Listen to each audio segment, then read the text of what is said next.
Patty the doctor there. Yes.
Here we are.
Oh, it's bar money.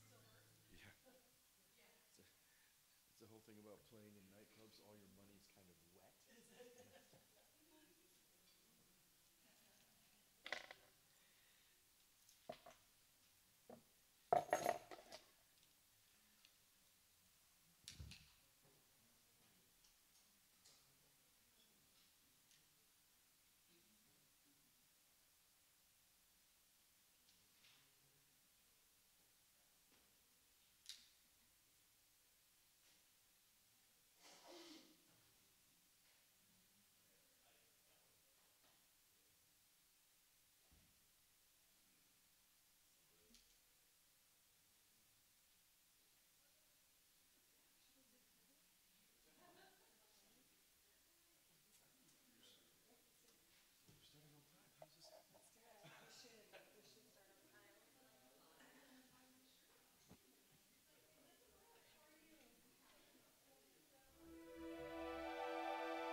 I'm good.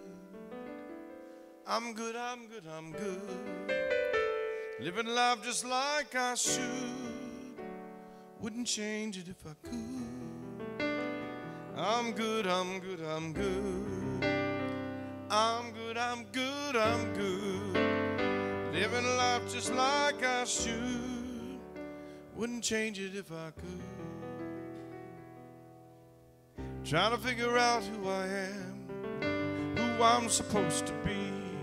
Feeling good about where I stand, so I can make the most of me. I'm coming back down from space, a million miles away.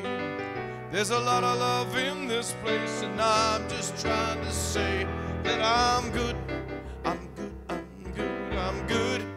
Living life just like I should. Wouldn't change it if I could.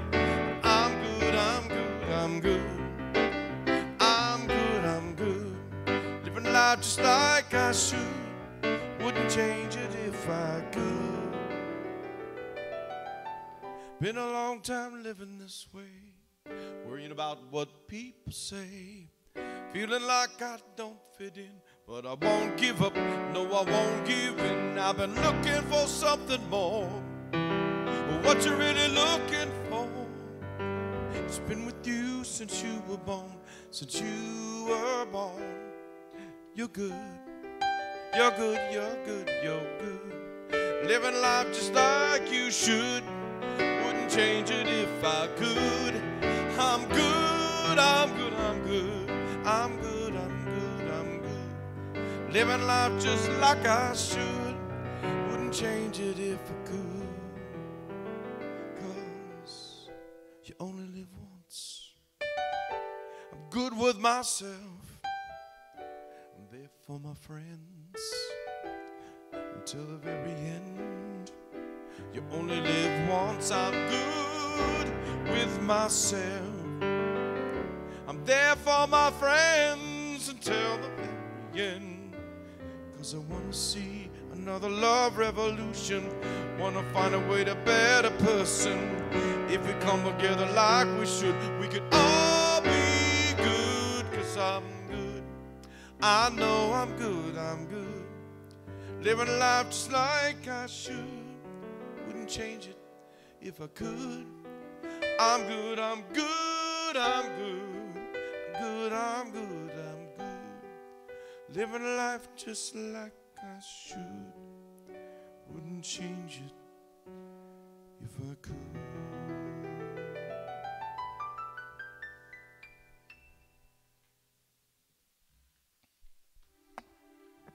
You are good, Michael. Thank you for that new rendition of our opening song. That was lovely. And you are good. And today is a good day because today and every day we open wide the doors to the presence of God, knowing that Spirit is in this place and in all places and all people. And just as this incredible autumn sun has awakened us to a new day, the Spirit of God within has awakened us to divine glory. And this glory within and around us is everywhere we look and in every situation we encounter. With our hearts centered in Spirit, we can quiet our thoughts and meditate on the wonder of all of God's creation and our oneness with it. So I invite you now to take a deep breath, become comfortable, and gently release any cares of the day. Because your sole purpose at this moment is to experience the divine. And you begin to do so now as you relax into this sacred time and space at Unity Spiritual Center. Seeing through eyes of oneness, acknowledging our oneness, we at Unity Spiritual Center celebrate and honor people of every culture, of every creed, of every religion, of every race, of every age, and every lifestyle, knowing that there are many paths to God, many faces of God, many names for God, but only one God. And that God is expressing through all people in unique, special, and individual ways.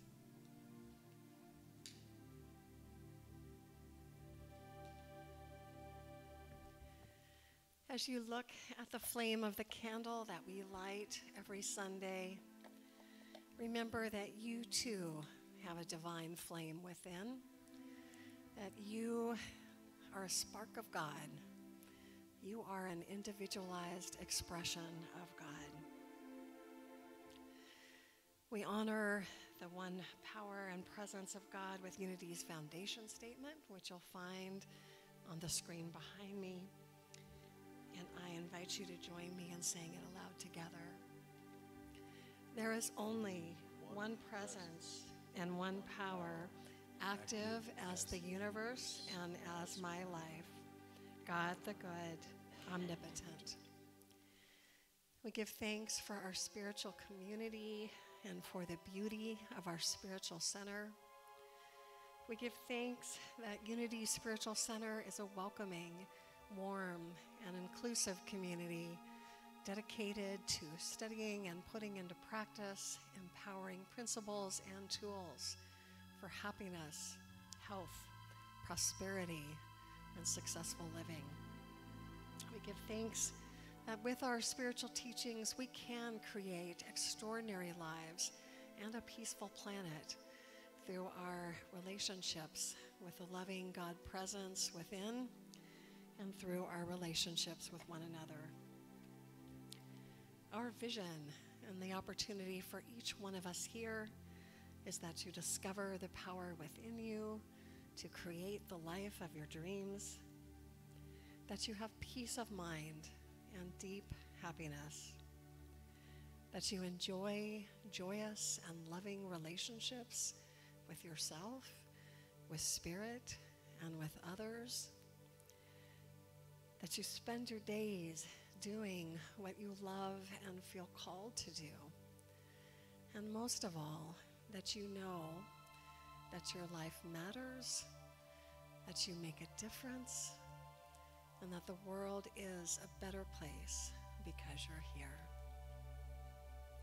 If you're visiting us for the first time, and I know at least a couple of you are, it looks like you got our gift that we like to pass out. We've been doing this for many, many years. It's a chalet. I once had somebody say, chalet. I thought you said chalet. I was like, no, we don't give out Swiss property, but we do give out a chalet. And it has a lovely tag on it that says, just as God has a design for every shell in the sea, God also has a design for your life.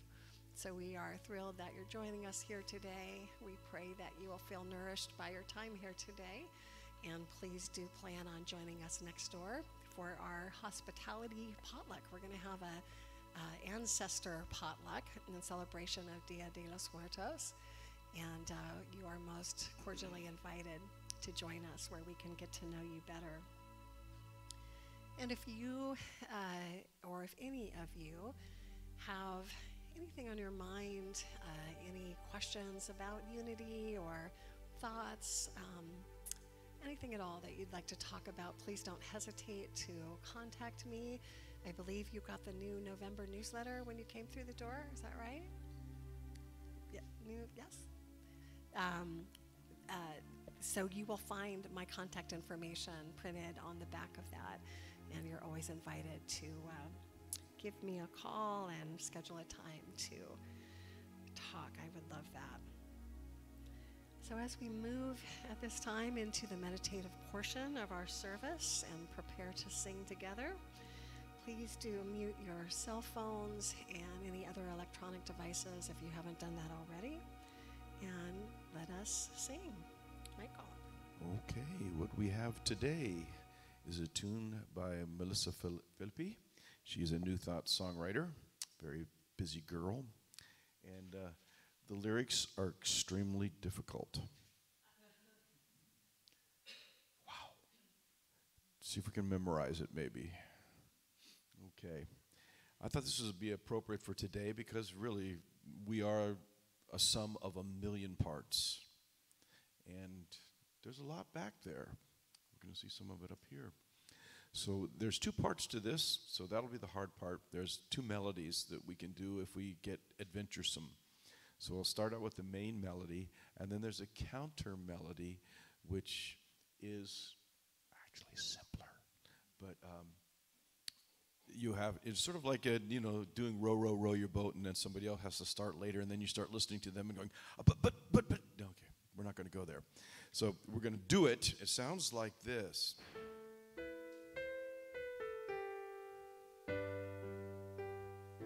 That's all it is.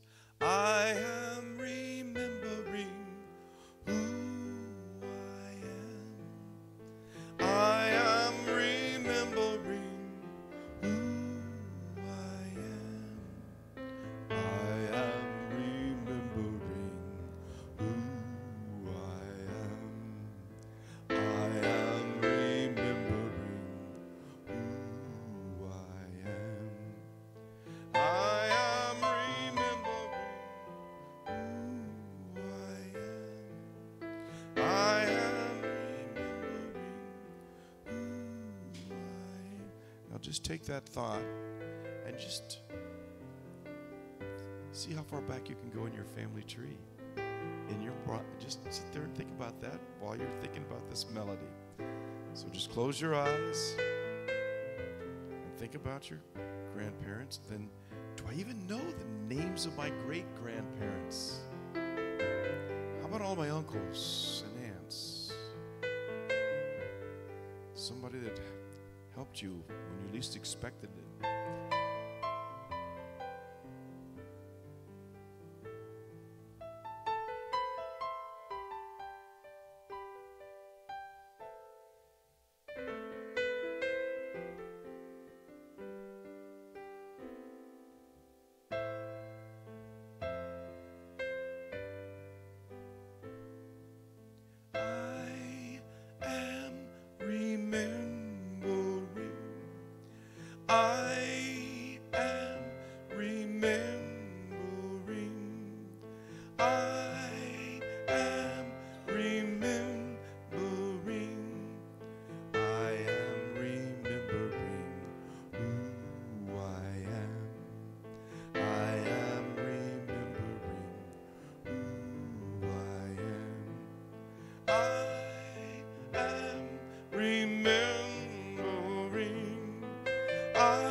So as we continue to relax into our seats and into this day, this time of worship, prayer, and meditation, let us open our hearts now to receive the message of today's daily word.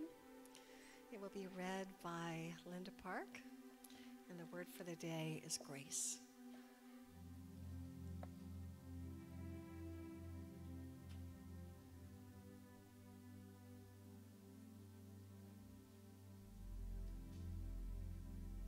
Good morning.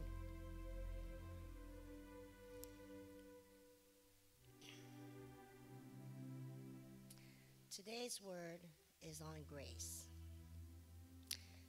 joy and gratitude.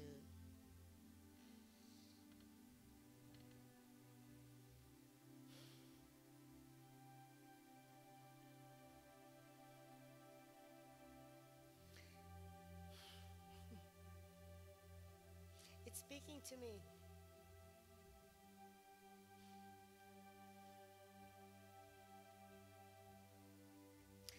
With joy and gratitude, I embrace all of God's grace. God's good. I can't even see. The Gospel of Luke tells the story of a father who willingly divides his property between his two sons. After wasting his inheritance and then experiencing extreme poverty,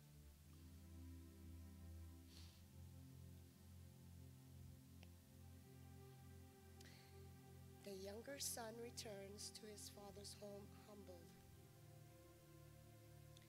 When the young man declares his unworthiness to be called son, his father responds by giving him gifts and celebrating his homecoming.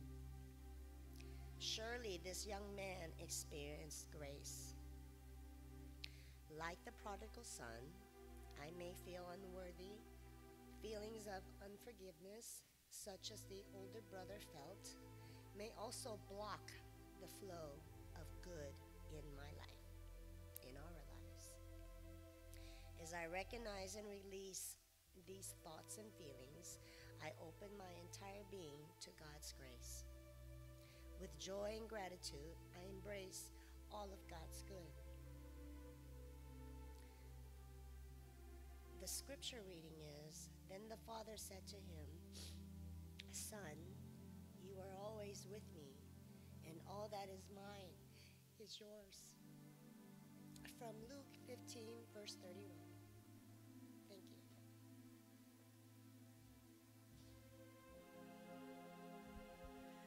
Thank you, Linda.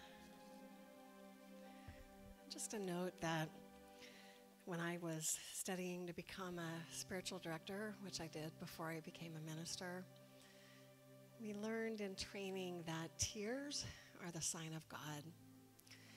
So I just want everyone here to know that if you ever find yourself in a time of feeling touched to the point of tears, this is a very safe place to feel that way, and that we hold it as a sign of God. God is here. God is with you and with all of us. Unity Spiritual Center is a center of prayer and healing. We have a communal prayer chest in the back, on the back table. And we also have prayer request forms that are printed on green paper. And you are always invited to fill one out and place your prayer request inside. And just for right now, not knowing who has filled one out, not knowing what the prayer requests are, let's just hold those in our hearts, knowing that members of our community have a request of the heart. Let's just hold those in our hearts right now. And let's just know for each person represented in that prayer chest,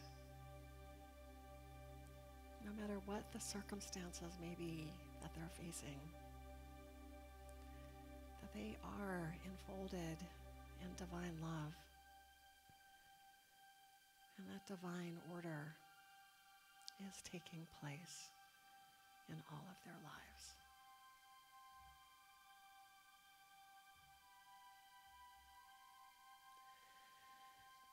The prayer requests that are placed in that box are prayed on by me and by our USC prayer team for 30 days, and then we forward them to Silent Unity at Unity's World Headquarters, where they're prayed on for an additional 30 days.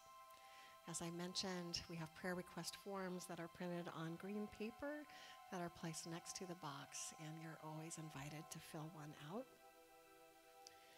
But we do have a time in our service where we can make our prayers audible, and this is that time. This is the time to speak your prayer needs aloud to your spiritual family here, so that we can support you and stand with you. So after we sing the introduction to this song, which Michael will lead us through, you can speak your prayer request aloud, and we will answer each prayer request by singing "Your Prayer is Our Prayer Too."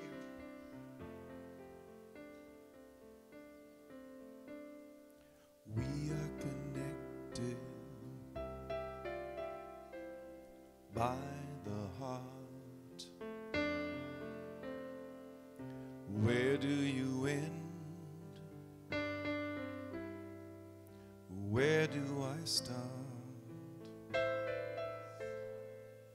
Whatever you feel, I feel too.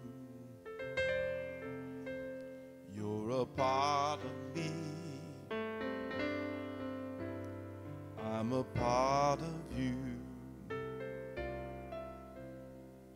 Your prayer is my prayer too.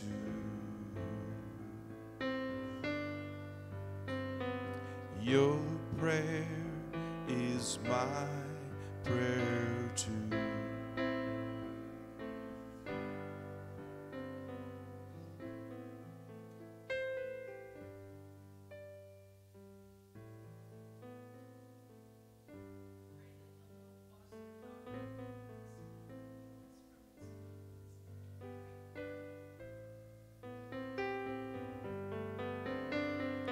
Your prayer is my prayer too.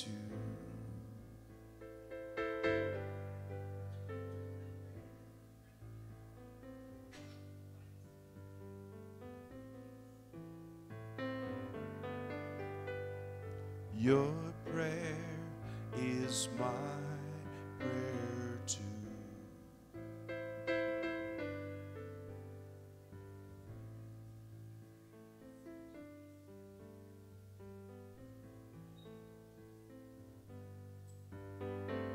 Your prayer is my prayer too.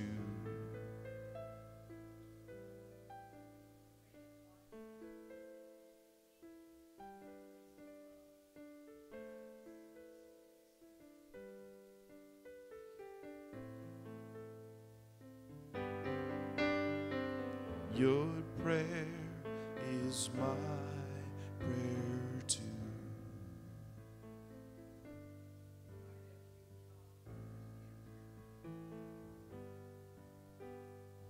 Your prayer is my prayer too.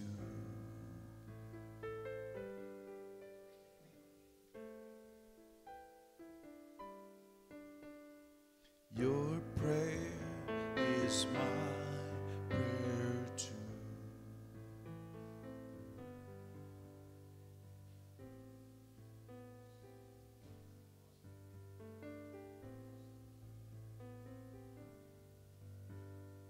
Your prayer is my prayer too.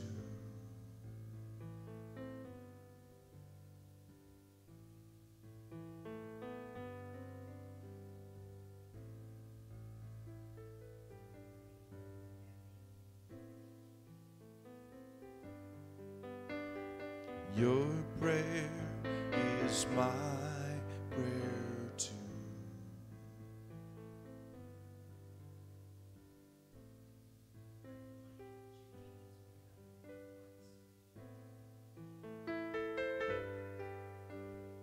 Your prayer is my prayer too.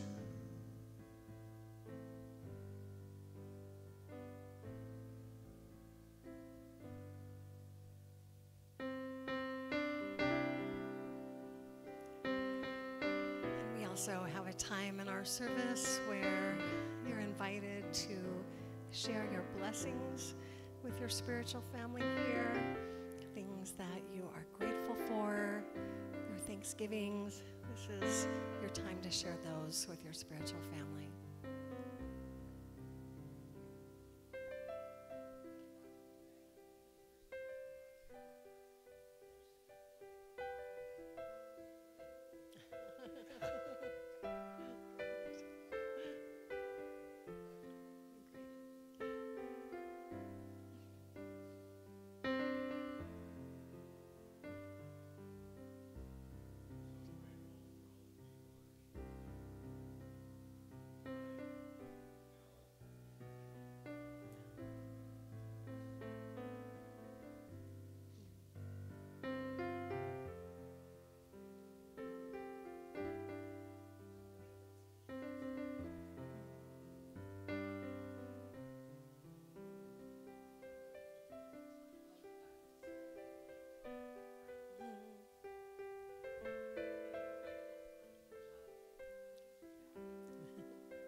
thankful for my father.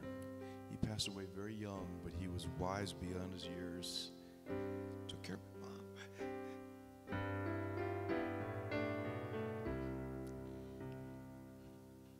I am so blessed. I am so blessed. I am so grateful.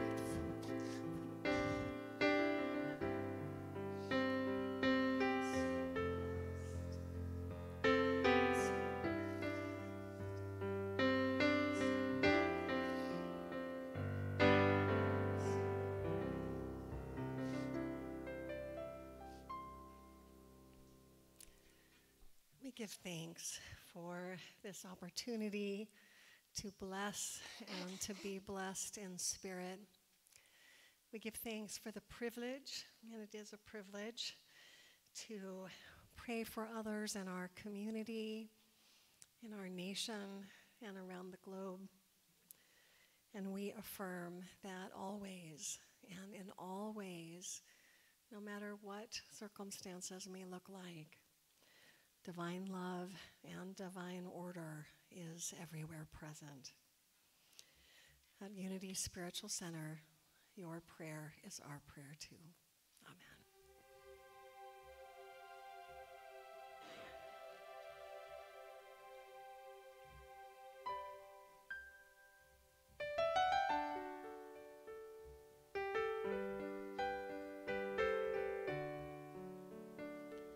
There are places I'll remember all my life. Though some have changed, some forever, not for better. Some have gone and some remain. All these places have their moments with lovers and friends. I still can recall. Some are dead and some are living.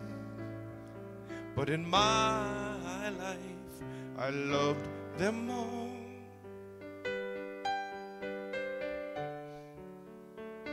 But of all these friends and lovers, there is no one compares with you. Though these memories lose their meaning when I think of love as something new.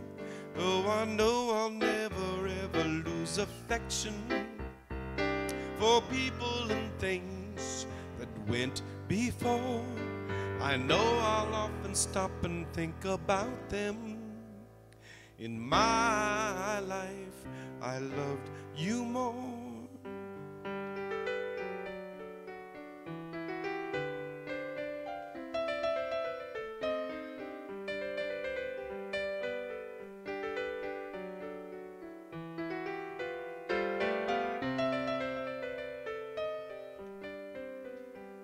Though I know I'll never lose affection for people and things that went before, I know I'll often stop and think about them.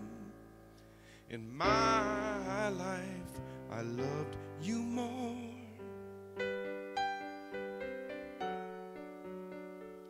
In my life, I loved you.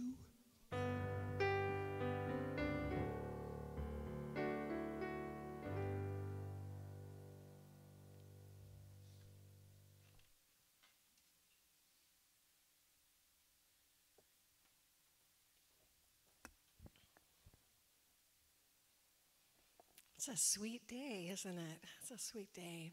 Because this weekend we are looking at Dia de los Muertos, which is such a beautiful ritual that comes from Mexico and is celebrated in some other Central and South American countries. It's a time of remembering our ancestors, and we'll be talking a little bit more about that at the end. But today I'm going to talk about education, because we are nearing the end of our look this year at different words that are contained in our mission statement. So we say, I can't remember if we said it. Have we said it already? No, we're going to say it after I speak. But every Sunday we say our mission statement, and we end with the fact that we hope, we pray to transform the lives of all people through prayer, education, and love. So we've gone through the entire statement word by word. November is education.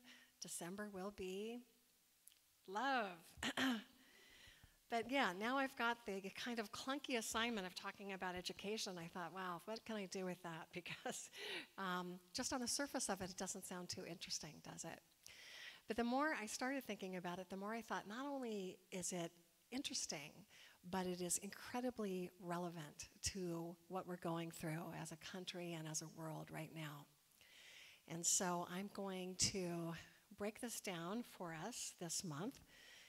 Today I'm going to talk about educating ourselves and the need to educate ourselves, and I'll tell you why that's so important in a few minutes. Now, education, first of all, let me ask, who all wasn't crazy about school? Raise your hand. Did everybody here love it? Oh, well, good. Okay. Excellent. Well, then, hey, I don't have to sell it, do I? I'm so glad that you did love it. And education is a many-faceted thing. Now, usually when we refer to education, we think about it as book learning, don't we? We think about going to school, learning things in books. But there's so many different aspects to education, and I wanted to just sort of bring some of them out to provide a context. The first thing to think about is that the root of the word education, if you go back far enough, it means to bring out or lead forth. So I really love that idea that it's not about putting something in, it's about bringing something out. And that certainly is very compatible with our unity teachings, isn't it? That we actually have access to all the divine intelligence we ever need. That inside is this incredible wealth of knowledge, and all we need to do is just to be still enough to listen to it. So that's the idea here, is what is it that we can do for ourselves that will help us to bring out or lead forth something better than where we are right now. So as I said, we usually think about education as something going in. We think about book learning, or we think about street smarts. That's another form of education we talk about, right? Things that you just sort of learn through mistakes you sometimes make, we all make, and that gives us a certain amount of street cred or street smarts. There's also training, the idea of being trained how to do something, whether it's work on an assembly line or learn how to play a musical instrument. That's an element of education, isn't it? And then there's also philosophizing, so the idea of thinking about the context of what it is that you're learning, speculating about the larger context behind something. And recently, in the 1990s, starting with a guy named Daniel Goleman, and some of you may have read his book, Emotional Intelligence, he brought up this idea of quotients. Like, we've all heard of IQ, haven't we? We've heard of intelligence quotient. We're familiar with that. Well, Goleman posited the idea that there's actually an emotional intelligence, an EQ. And then if you start reading about it, you find out that there are even more and more and more quotients that people are sort of playing with. A physical quotient, an adversity quotient, ways in which people have more of a proclivity for doing those things than other people. But for our purposes right now, we're going to look primarily at the spiritual quotient, obviously, because we're at a spiritual center. And there is a formula that says that our spiritual quotient, our SQ, our spiritual intelligence, is the sum of our IQ, our intelligent or our intellectual quotient, and our emotional quotient, because it's having a certain knowledge of how people respond, how people react, that gives us a better understanding of how things work in the world, right? How people work. So isn't it interesting that spiritual intelligence is a sum of intellectual knowledge, IQ, plus EQ equals SQ. Okay, so I know that sounds very dry, and I'm going to kind of leave it right there. But it's an important context to have as we talk about education, right? Because education, or our degree of intelligence, if we forget about the fact that we're all, children of God, that we all have access to divine intelligence, when we think about it just on the surface, intelligence or education can be a painful subject for people. Because we might think that we're not educated enough, right? We didn't get a master's degree, or maybe we didn't even finish college or high school, or we feel that we're not smart enough to learn, certain things. I think probably everybody in this room has felt that way about something. Am I right about that? No, everybody except Michael Hatfield. He knows everything. Yeah, so it's a common human attitude, it's a common human concern that maybe we're not smart enough, we're not educated enough to know something. And so why I think that framework is important to bring up is because it shows us that there are different kinds of knowing and there are different kinds of aptitude. And that way, we don't have to feel like we're on an unequal playing field. It's just the fact that some people have more proclivities for certain kinds of information than others. For example, my husband. My husband is an architect, so he thinks in terms of spatial thinking. He walks into a building and he pretty much knows, what the flow is, how it's been constructed. He gets it. And it's fascinating to me because I do not have spatial knowledge. That's just not a way that I operate. And that's okay because I have other kinds of knowledge that I bring to the table, and that's true for all of us. So if you're interested in this idea of spiritual quotient or spiritual intelligence, you can Google it. You can do more research online, and there are tests that you can take to measure your SQ, your spiritual intelligence. So I invite you to do that if this interests you. But let me tell you how it's defined, what spiritual intelligence is. Spiritual intelligence is the ability to understand that human beings have a need for meaning, for value, and for a sense of worth in what they do. That's something that speaks to the heart, doesn't it? That we're all looking for meaning. We're all hoping to be of value. We're all hoping to feel a sense of worth in what we do.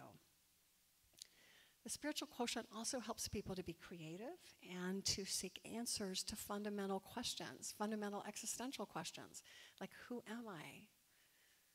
What's it all about? Who or what is God? If you're interested in those kinds of questions, then you are developing your spiritual quotient. And I'm assuming since you're here today that you are interested. So indicators of a high SQ, a high spiritual intelligence, include self-awareness, flexibility, and adaptability. The ability and capacity to face, use, and transcend pain and suffering. To know that we are able to face those things that are deeply, deeply sad for us, and that at the other side of it, there may even be a blessing we can't even see. Vision, the capacity to vision, is spiritual intelligence. Values, to even think about the question of values, what they are, and why they're important. And they are important. And I hope everybody will vote on Tuesday, and I'll leave it at that. Wisdom not to harm or hurt others and self. That's a spiritual intelligence. And obviously we're not only talking about, a physical harm, but emotional harm. Holistic approach and views. An appetite for seeking answers to fundamental questions by using the words what, or by using the words what if or why. That all leads to the imagination, doesn't it? What if? Why? And courage to work against conventions if necessary. So these are all rewards. These are all things that one will walk away with the more that one focuses on your spiritual life. And obviously, these all have to do with your inner journey. We're not talking about, learning religion. That's not what spiritual intelligence is all about. It's about your inner life, our inner lives as human beings. And Deepak Chopra once made the distinction really nicely. He said, religion is the belief of someone else's experience. Spirituality is having your own experience. So that's what we're looking at here. And as I said, generally speaking, the more time that you devote to that, the higher or the more spiritual intelligence you will have. So that's what it is. That's what it can be. And now I want to spend some time talking about why we should try to increase our spiritual intelligence. And they have to do with things that are happening right now or have recently happened. Because all we have to do is read a newspaper or turn on CNN to see that all around us, people are divided. Is there anybody who doesn't understand that? It's something. It's quite something, and I don't think any of us here have ever seen anything quite like it in our lives. We're divided as a nation. We're divided as nations.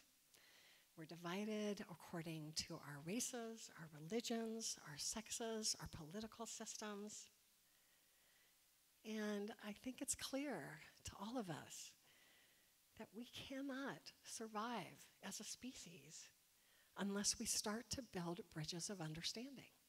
We're just not going to be able to do it. And how can we build those bridges of understanding? By educating ourselves. So this topic, even though it started off very dry, and even though I thought to myself, what am I going to talk about? It's incredibly relevant to what we're going through right now, this need to educate ourselves. We need to understand each other. We need to remember, as unity teaches us, the very name of our denomination, unity, we are one. We are not separate, we are one. So we need to figure out how to look beyond what it is that we don't agree on and find the common ground so we have some sort of platform on which we do agree. And the simple fact is, no matter where you live in the world, no matter what your religion is, your economic, background, your educational background, no matter what, as human beings, we all basically want the same thing. We want to live in peace. We want to worship the way that we want to. We want to have basic human needs met. We want to have access to medical care when we need it. And we want to be able to pursue what it is that we think will make us happy. And I really love that about our Constitution, that it says the pursuit of happiness. How wise that was to frame it that way. We all want to be able to pursue what it is that makes us happy. It's pretty basic stuff, and it's really pretty simple. But it seems like it's not simple because we are living in a global society these days. And we have access now to things taking place all over the world. But I really believe that as 21st century citizens, we are being called to educate ourselves about other people's political systems, their ways of life, their religions, so that we can work together to find ways to live together in peace. And right now in Toronto, does anybody know anyone who is attending the Parliament of the World Religions right now? Yeah. I attended it 3 years ago. It's an amazing, amazing event. 10,000 people, usually faith leaders, although you don't have to be one to attend, are in Toronto right now to attend the Parliament of the World's Religions, where people of every religion, every nation are coming together to look at our human challenges and figure out how we can meet them. It's really a model for what we can and need to be doing on a smaller scale. And you might be interested in knowing that our Unity co-founders, Charles and Myrtle Fillmore, attended the very first Parliament of the World Religions way back in 1893, which I just love. I mean, they were radical. They were cool. And this was a very basic premise of unity, is let's learn from each other. Unity is never promised to be the only way. It's only promised to be open to people's explorations, that we have tools and we have principles that we believe work, but we really respect each individual's right to worship the way they feel called to by the God of their understanding.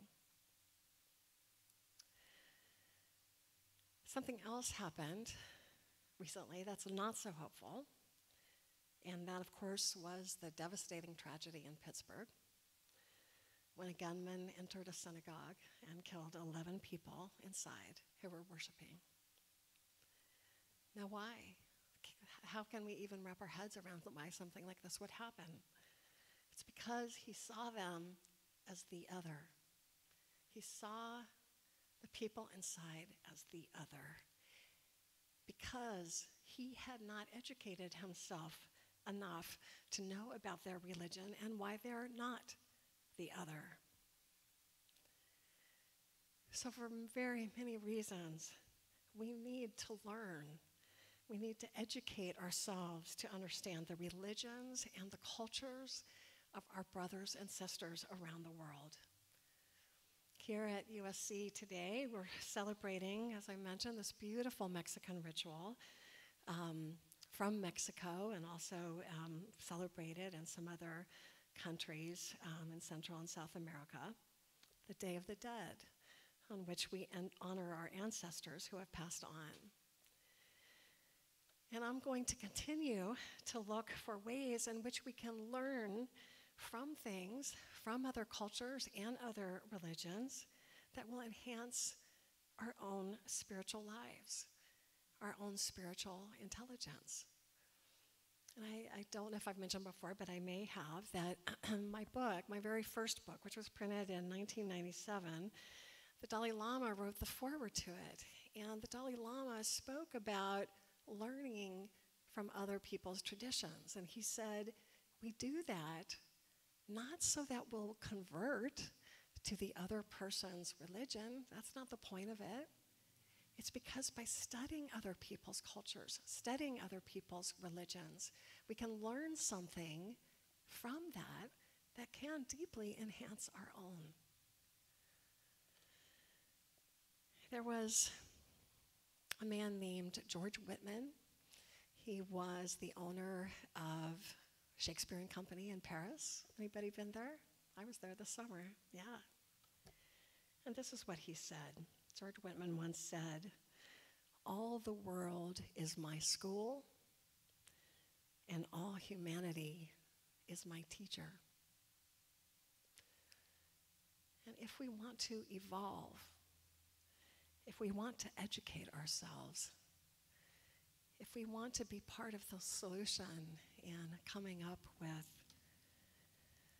creative possibilities for ourselves, for our children, for our grandchildren, that mantra, all the world is my school and all humanity is my teacher, is a wonderful place to start.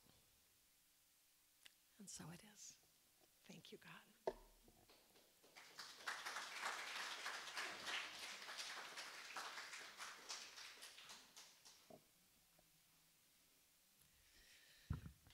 So I'm going to do something a little different for our meditation time, but let's start the same way we always do, by singing Holy, Holy, Holy, and remembering who it is that we are holy. We are each, as we say every Sunday, we are each an individualized expression of God.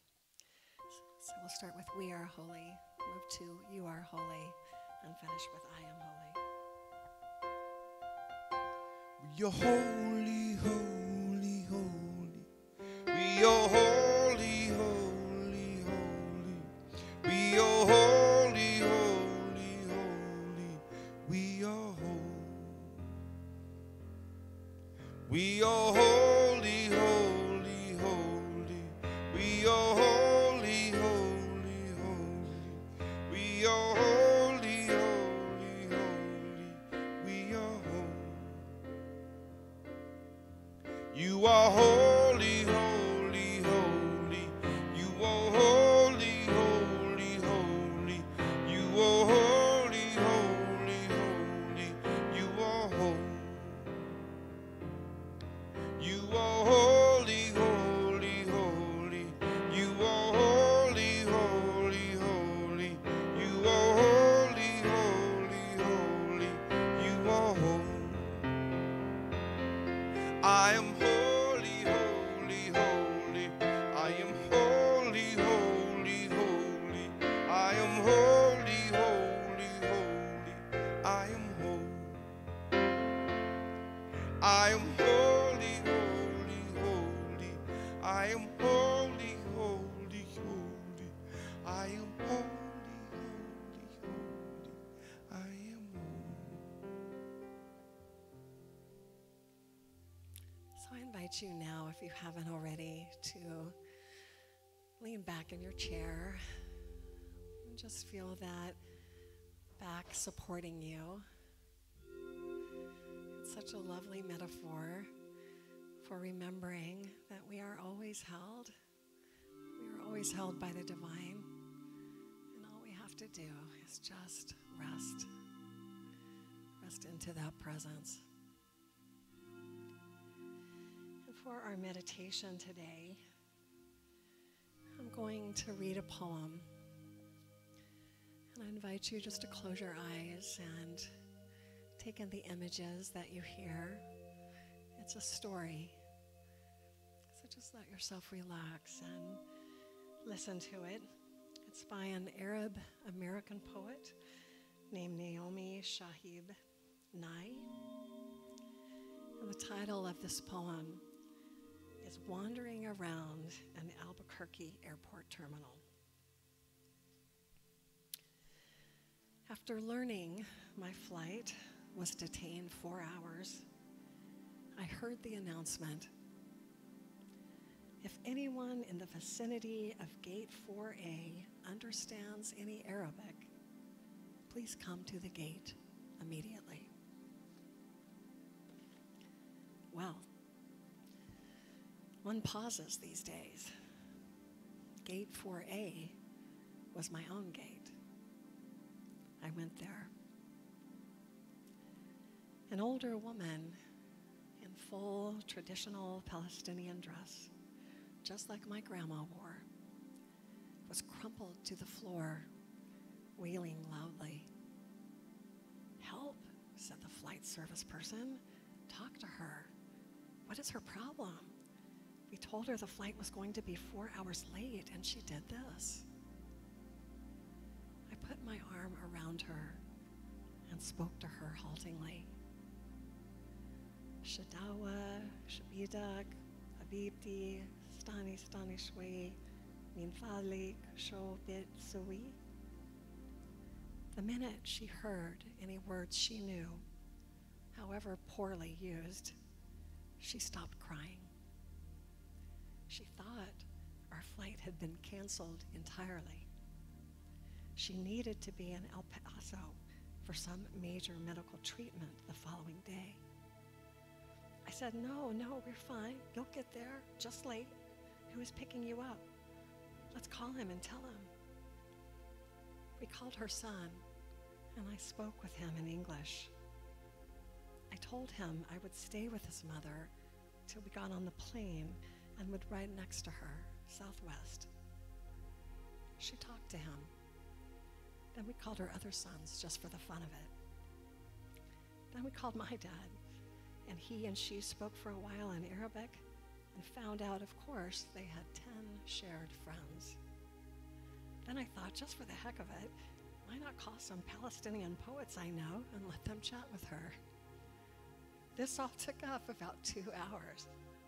She was laughing a lot by then, telling about her life, answering questions. She had pulled a sack of homemade mamul cookies, little powdered sugar crumbly mounds stuffed with dates and nuts, out of her bag, and was offering them to all the women at the gate. To my amazement, not a single woman declined one. It was like a sacrament. The traveler from Argentina, the traveler from California, the lovely woman from Laredo, we were all covered with the same powdered sugar and smiling.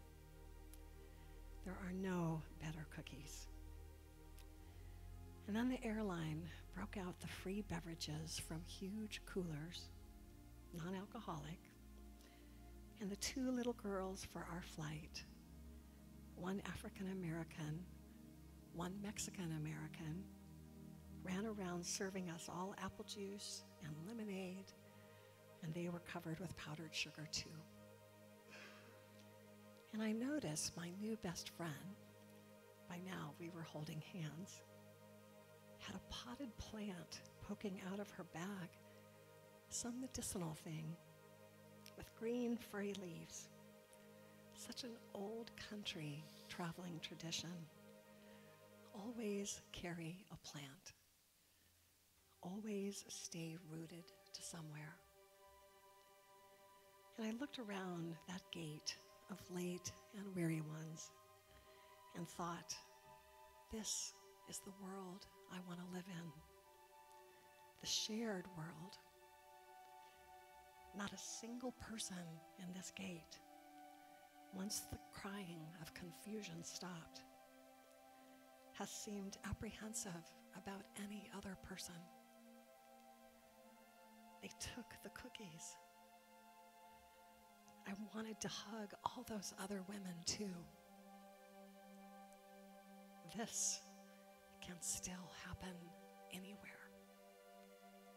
Not everything is lost.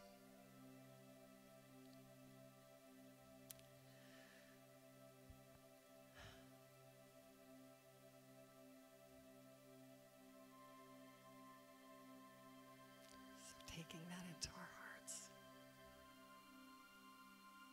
A beautiful story of love and connection. Let us remember anew that we are joined to each other,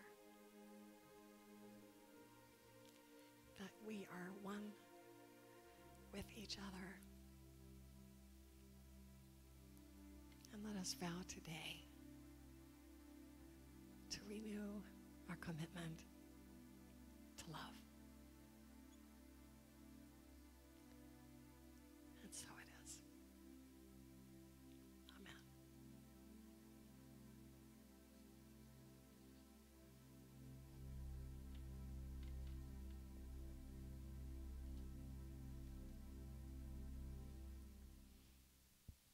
So as Kelly turns the lights back up, if you haven't already, begin to stretch your fingers and your feet. And when you're ready, come back to waking consciousness and open your eyes.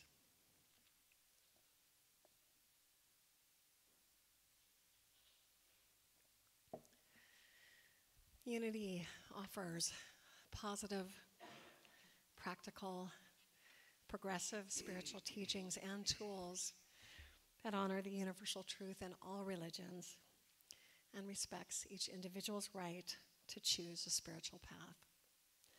And here at Unity Spiritual Center, we have an inspiring vision, an exciting mission, and compelling values by which we strive to live. And I invite you to join with me in saying them aloud together. Our vision is, centered in God, we co-create a world powerfully transformed through the growing movement of shared spiritual awakening. Our mission is, we are a creative, joy-filled spiritual community dedicated to healing, inspiring, and transforming the lives of all people through prayer, education, and love. And our values are: we are spirit-led, generous with resources, inclusive, joyously creative, and guided by integrity. And in this space, feeling inspired by our vision, mission, and values, feeling enriched by what we've experienced here today and what we're about to experience during our hospitality hour, let's take time now to be a channel for enrichment through our generous tithes and love offerings. Practicing the principle of tithing ourselves as a spiritual community, we will be tithing 10% of the offering collected today to Unity Worldwide Ministries and the San Francisco Food Bank. So let's take a moment now to bless our tithes and love offerings, placing them in our hands, perhaps putting them next to our hearts as we say our offertory prayer. Divine love, through me, blesses and multiplies all that I have, all that I give, and all that I receive. Thank you, God.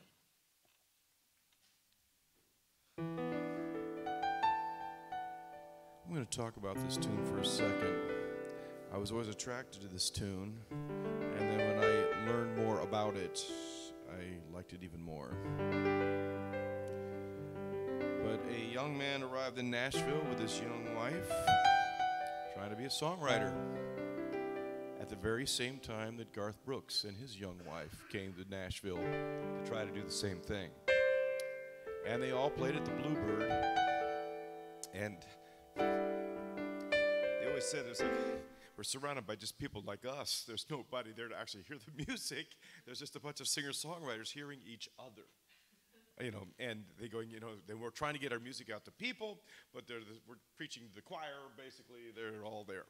And he goes, I played this song, and Garth, who I did not know, came up to me and says, if I ever get a recording contract, I'm putting that on my record.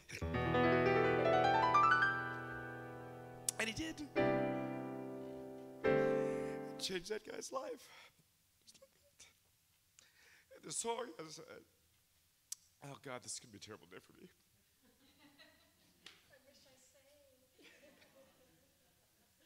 Anyhow, the song is about saying if you had a chance to do it again and not go through the pain, but miss what you went through before that, the decision was to not do it, to not change it. So the song had a lot of meaning to a lot of people. And if you take it on the surface, it seems like, oh, it's just an ended relationship. No, it was an ended life. And so that's one of the things that makes the tune hard to sing to.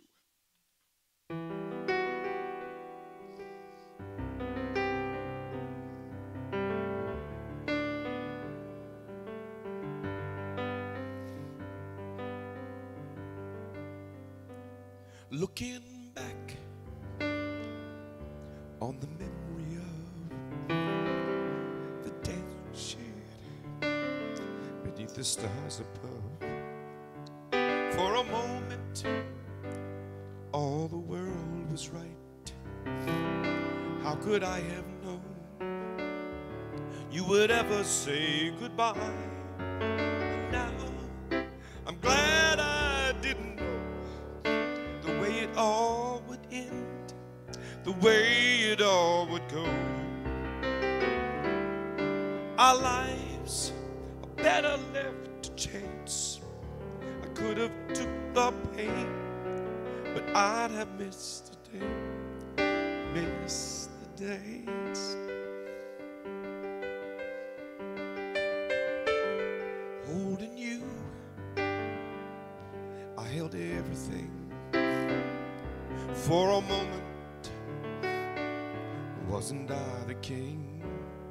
But if I'd only known how the king would fall, hey, who's to say? You know I might have changed it all. And now I'm glad I didn't know the way it all would end, the way it all would go. Our lives are better left to chance.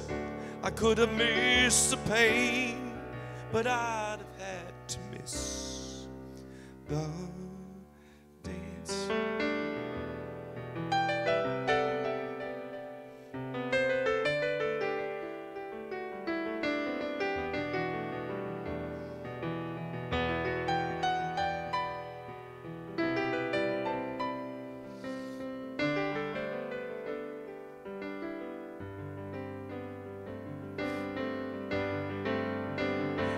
Yes, my life is better left to chance.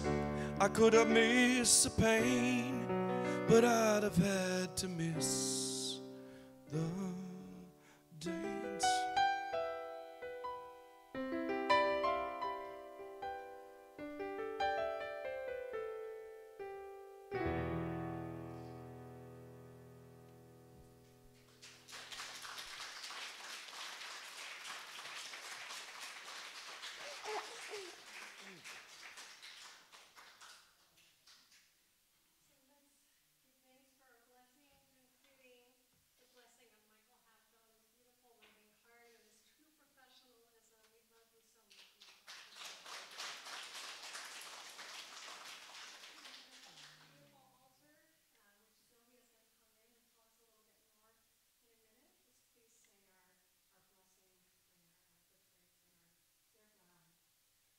We give thanks for the many blessings that are in our church this very moment.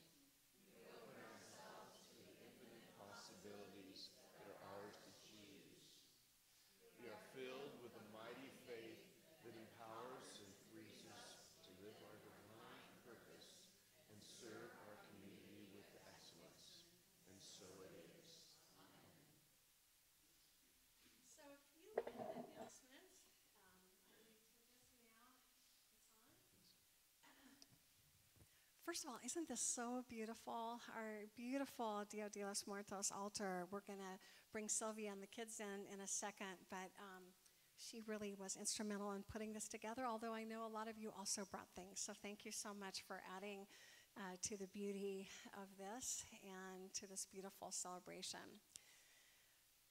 We are going to have a wonderful potluck following this.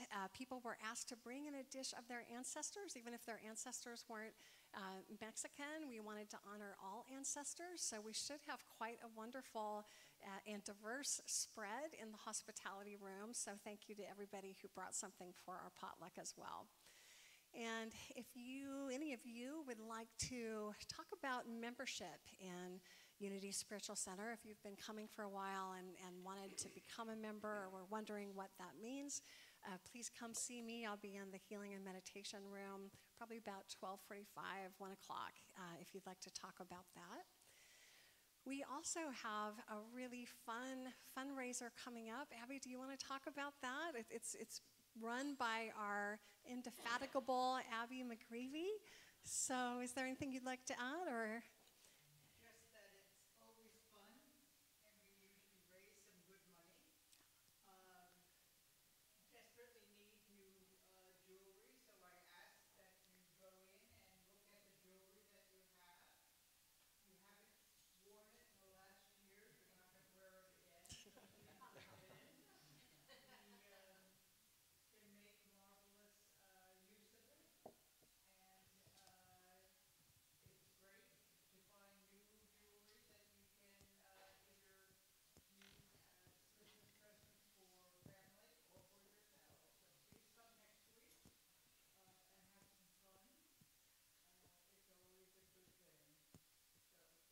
thing. So please bring your jewelry. That's right. Yeah, thank you, Abby. It's always a lot of fun. So that's going to be next Sunday following the service. And then the next Sunday is the 18th. So not next Sunday, but the Sunday after that is November 18th. And that's going to be the day we do our communal Thanksgiving potluck. So please do plan on joining us for that. It's our celebration of Thanksgiving with our spiritual family here. And it's always a lot of fun. And then you'll find out more information in the newsletters that you got when you walked in, and if not, they're in the back. So a lot of fun things, and important things are happening here at USC, and we'd love for you to be a part of them. So with that, we'll bring our kids in, and they'll tell us more about the altar. This little light of mine, I'm gonna let it shine. This little light of mine, I'm gonna let it shine. This little light of mine, I'm gonna let it shine, let it shine, let it shine, let it shine. Let it shine, let it shine, let it shine.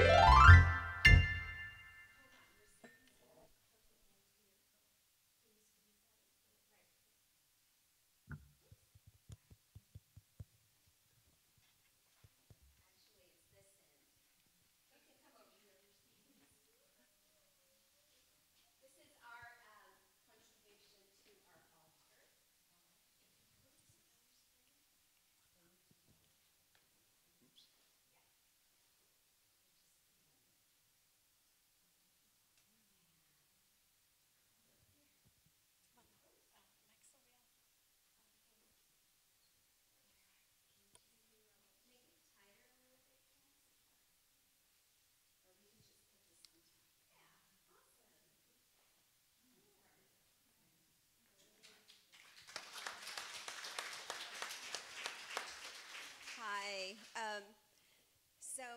With the children, we made our decorations that we're adding to our altar, which is papel picado, and it's a lot like making snowflakes. So they get to fold it and cut it.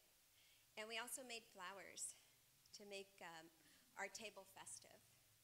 So I don't know, did you kind of share about? A little bit, share more. Sure. We also had a nice story about Day of the Dead that Adam brought to share with us. So thank you, Adam. I'll just add it right here. So Day of the Dead is a nice tradition. It's a celebration of family, and we basically just honor our ancestors and all our loved ones that have passed. And it's a 2-day celebration with lots of food, lots of company. It's a real fun thing to do. And so it's with pleasure that we went ahead and put an altar up this morning. And we're going to add our flowers to it as well. And we'd like to invite everyone for our potluck. We have some really good food. Everybody, thank you for everyone who brought food for today. So I think that's about it, Reverend Maggie. Yeah, awesome. This beautiful altar creation. And let's bless our children. We're blessing and thanking our ancestors today, but let's bless our children for the future. We love you, we bless you, we appreciate you, and we behold the presence of God in you, empowering you to do great things.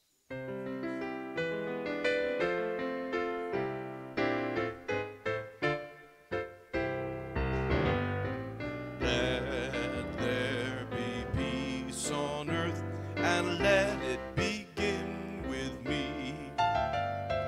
Let there be peace on earth, a peace that was meant to be, with God as creator, family all are we. Let me walk with my family in perfect harmony. Let peace begin with me. Let this be the moment now. With every step I take, let this be my joyous vow. To take each moment and live each moment in peace eternally. Let there be peace on earth, and let it begin with me.